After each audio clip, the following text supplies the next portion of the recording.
Masibingelele namhlanje. Ngicela nje ukuthi ungayidluli le video, ngicela uyilike, ufollowe i-host.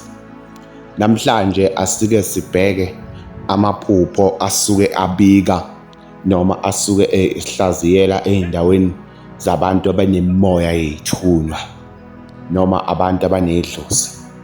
Iphupho akusho ukuthi uma uyisangoma usuchaza amaphupho. Amaphupho kusuke kuyisiphiwo sokuthi ukwazi ukuhlaziya amaphupho. Iphupho lokuphupha ngabe ngesinye isikhathi uphupha undiza noma uphupha uhamba phezulu. Lokho kusuke kuchaza kuwena ukuthi umuntu onemimoya yey'thunywa noma umuntu ongeke abe nesimo sokuba agcine ethwasa leyo mimoya leyo ngoba usuke ubonakala ekuba undiza. Ukuphupha futhi ihhashi elimhlophe noma livula iy'mpiko noma uligibelile, lelo phupho lelo lisuke kuwe ukuthi wena ungumuntu futhi wesimo sento ey'ngilosi, eyisimo sento ey'zithunywa, eyosebenza ngokukhanya kuphela, engeke ukwazi ukusondelana nemithi engcolileyo. Wena umuntu oyoba umuntu oyophilisa abantu ngokuhlambulukileyo. Ngesinye isikhathi ukuphupha-ke uhamba phezu kwamanzi, lokho kusuke futhi nakho kubika ukuthi wena ungumuntu ophila ney'thunywa zasemanzini phezu kwesimo sento empilo yakho.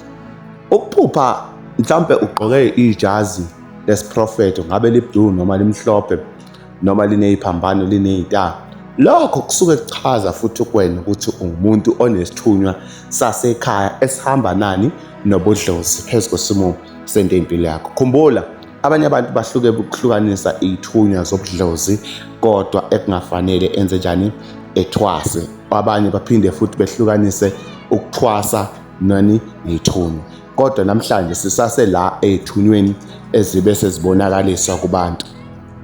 Khumbula-ke, la maphupho-ke lawa akanokuhamba afike kumuntu ngesinye isikhathi ngomcabango noma ngesinye isikhathi abe umuntu othi makacabanga bese aba nezinto ezifika kuye zibe umuntu osogcina aba umuntu okhalayo noma olilayo. Right, ukuphupha futhi ngesinye isikhathi unabantu ohleli nabo bathandazela noma ubakhulekela, lokho kusuke kusho khona ukuthi usasenesithunywa futhi esiphila kuwena esidinga ukuthi senze njani, sithole inhlambuluko, siphakamiswe.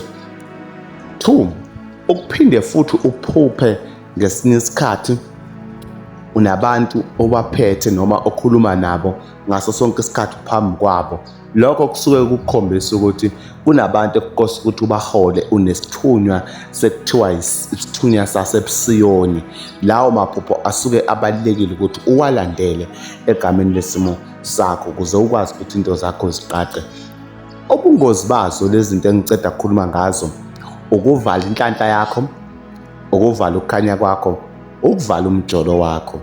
Ngiyacela-ke nifollowe, nikhomente ngaphansi, ngikwazi ukuphendula la ngiyokwazi ukuphendula khona. Ngiyacela ukuthi futhi-ke nishare la maphupho, niwaseve. Ngizophinde sihlangane ngokuzayo, ngizolandela ngiphinde ngichaze uma nifollowa, nilike, nikwazi ukuthola iy'ncazelo. Nkosi mayinibusise.